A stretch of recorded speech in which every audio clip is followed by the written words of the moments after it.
හරි මම machine learning එකේ දැන් අපි කොහොමද එන්වයරන්මන්ටල් පැත්ත මැෂින් ලර්නින් වල ඩෙවලොප්මන්ට් එන්වයරන්මන්ට් සෙටප් කරන විදිහ මම කියලා දුන්නා. මැෂින් ලර්නින් එකේ තියරි පැත්තක් මම වෙනම ටියුටෝරියල්ස් ටිකකින් කරන්න.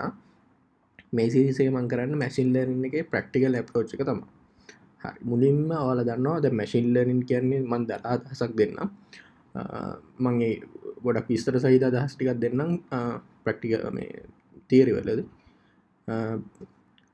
මැෂින් ලර්නින් කියන්නේ අපි මුලින්ම ඒ කියන්නේ ඩේටා ෆයිල් එකක් හදාගෙන ඩේටා ෆයිල් එකෙන් අපි මැෂින් ලර්නින් අපේ ඇල්ගොරිතම් එකට දෙනවා මෙන්න මෙහෙම ඩේටා ටිකක්.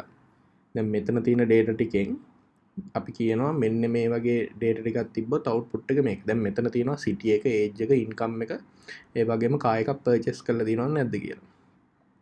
මෙතනදී රැන්ඩම් සිටිසන්ස් ලගේ සිටි එක, ඒජ් එක, ඒ වගේම ඉන්කම් එක අරගෙන එයාලට කාර් එකක් තියෙනවද නැද්ද කියලා තමයි මෙතන තියෙන්නේ. හරි. එතකොට දැන් අපි කරන්නේ මොඩල් එක හදලා අපි ඇල්ගොරිතම් එකට දෙනවා මෙන්න මේ සිටි, ඒජ්, ඉන්කම් කියන ඒ කියන්නේ වේරියබල්ස් ටික. ඒ ටික ඇවිල්ලා ඉන්ඩිපෙන්ඩන්ට් වේරියබල්ස්. ඊට පස්සේ මෙන්න මේක තමයි ඩිපෙන්ඩන්ට් වේරියබල් එක කාර් පර්චේස් එක. හරි. එතකොට දැන් අපි උගන්වනවා මැෂින් ලර්නින් එකට. ඒ කියන්නේ මැෂින් ලර්නින් ඇල්ගොරිතම් එකට අපි ට්‍රේන් කරනවා මෙන්න මේ වගේ ඩේටා තිබ්බොත් මෙන්න මේ වගේ අවුට්පුට් එකක් තමයි එන්නේ. ඒ වගේ අපි ගොඩක් ඩේටා දීලා ට්‍රේන් කරනවා. එතකොට මැෂින් ලර්නින් ඇල්ගොරිතම් එක දන්නවා මෙන්න මේවට තමයි අපි දැන් කියන්නේ පාස් ඩේටා කියලා. ඒතර පාස් ඩේටා එකකින් දැන් අපි ඒකේ මේ අවුට්කම් එකක් දීලා තියෙනවා මෙතන.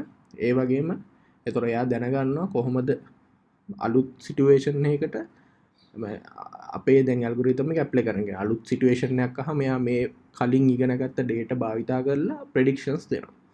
ඒක තමයි මෙතන බේසිකලිම වෙන්නේ. මම ඔක්කොම විස්තර සහිතව තියරි සෙෂන්ස් වලදී ඔයාලට කියලා දෙන්නම්. හරි.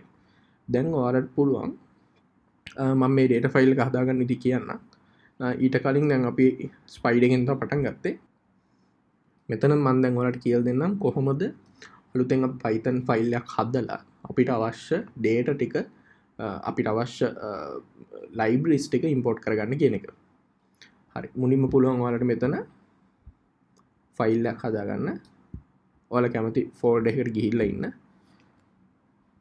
data preprocessing.py. හරි. ඔයාලට පේනවා මෙතන ෆයිල් එකක් හැදුණා.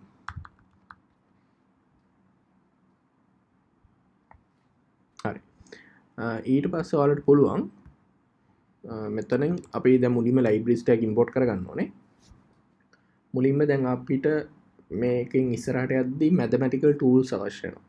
එතකොට මේ mathematical tool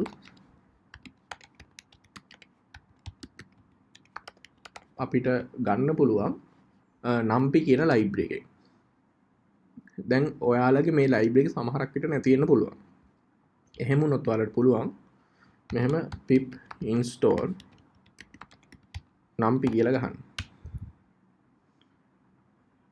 එතකොට මගේ දැන් මෙතන install වෙලා හින්දා මෙතන මගේ වැටෙනවා requirement එක already satisfied කියලා.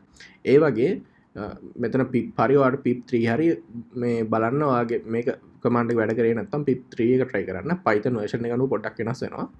pip කියන command එක වැඩ කරන්නේ නැත්නම් ඔයාලට පුළුවන් how to install pip on windows කියලා ගහලා මෙතන මෙන්න මේ කියන්නේ මෙන්න මෙතන URL එකට ගිහිල්ලා ඔයාලට පුළුවන් මෙන්න මේ how to install pip on windows කියන article එක කියවන්න. ඒකේ තියෙනවා කොහොමද අපි install කරන්නේ pip එක මුලින්ම Python install කරලා ඊට පස්සේ මෙන්න මේ commands ටික run කරලා ඔයාලට බලන්න පුළුවන් pip install වෙලාද එහෙමත් නැත්නම් ඔයාලට මෙතනින් pip එක install කරගන්න පුළුවන්. හරි. ඊට පස්සේ ඒ වගේම Mac use කරන අයත් පුළුවන් how to install pip on Mac කියලා ගහලා බලන්න ඔයාලගේ සමහරක් වෙලාවට ඒක තියෙන්නත් පුළුවන් නැති වෙන්නත් පුළුවන්. හරි. මෙතන දැන් අපි ඔයාලා ගහන දැන් මම මෙතන ගහන ලයිබ්‍රරි සමහරක් විට ඔයා ගාව නැති වෙන්න පුළුවන්. එතකොට එහෙම වුණොත් ඔයාලට පුළුවන් අර විදිහට ඉන්ස්ටෝල් කරගන්න. හරි. දැන් මුලින්ම බලමු අපිට mathematical tools එක්ක ගනුදෙනු කරද්දි මොකක්ද අවශ්‍ය වෙන ලයිබ්‍රරි කියලා. ඒකට අපි මම දැන් කිව්ව විදිහට numpy කියන ලයිබ්‍රරි එක තමයි ඕනේ. එතකොට import numpy. හරි. දැන් මේක අපි ඉස්සරහට ප්‍රෝග්‍රෑමින් වලදී පාවිච්චි කරද්දී ලේසි වෙන්න අපි මේක ෂෝට් කරගන්නවා මේ විදිහට. හරි. ඊට පස්සේ අපිට පුළුවන් දැන් මේක අපිට graph එහෙම අදින්නත් පුළුවන්. ඒ වගේ වට මේ කියන්නේ හොඳ ලස්සන charts plot කරන්න අපිට matplotlib කියන library pyplot කියන එක ගන්න පුළුවන්. එතකොට අපි ඒක අරගෙනමු. මම මෙතන කමෙන්ට්ස් උත් දාගෙන යන්න. එතකොට ඔයාලට ලයිසි එන්න. හරි. මෙතන පුළුවන් import matplotlib. හරි. ඊට පස්සේ ඔයාලට පේනවා මෙතනින් එනවා pyplot කියන එක. හරි. ඊට පස්සේ මේකත් අපිට පුළුවන් as මම pt කියලා දාගන්නවා. හරි. ඊට පස්සේ දැන් මේ data set එකේ data management කරන්න අපිට තවත් ගොඩක් වැදගත් library එකක් අවශ්‍ය වෙනවා. ඒකට අපි කියනවා pandas library කියලා. හරි. to manage datasets. හරි. එතකොට පුළුවන් මෙතන import pandas as pd කියලා දෙන්න. හරි. දැන් මේ තියෙන්නේ අපිට අවශ්‍ය libraries ටික මම import කරගත්තා. හැබැයි අපි තාම මේක execute කරේ නැහැ. මම නිකන් import කරන ටික ලිව්වා විතරයි. හරි. අපි එහෙනම් බලමු දැන් මේක execute කරන විදිහ. ඔයාලට පුළුවන් මේක highlight කරලා Windows නම් control enter, Mac නම් command එකයි enter එකයි ඔබන්න. හරි. ඔයාලට පේනවා මෙතන. එතකොට මේක execute වුණා. ඒ වගේම matplotlib එකත් execute කරගන්න. මේකත් මේ විදිහට execute කරගන්න. හරි. දැන් අපිට අවශ්‍ය libraries ටික import කරගත්තා. ඔයාලට පුළුවන් ඊට පස්සේ මෙතනම ඔයාලගේ working directory එකේම මෙන්න මේ mydata.csv කියන ෆයිල් එක හදාගෙන ඉන්න. ඒකේ මම ඔයාලට කලින් පෙන්නුවා Excel sheet එකක්. හරි. මෙන්න මේ mydata.csv ෆයිල් එක ඔයාලා හදාගන්න ඕනේ. හදාගන්න පුළුවන් මෙන්න මේ විදිහට මෙතන ඔයාලට පේනවා මෙතන data වල ඉඩසක් තියෙනවා. ඒක මම හිතනම තමයි කරේ. මොකද අපිට missing data තියෙද්දි කොහොමද ඒකට අපි handle කරන්න ඕන කියන එකත් මම කියලා දෙන්නම්. හරි.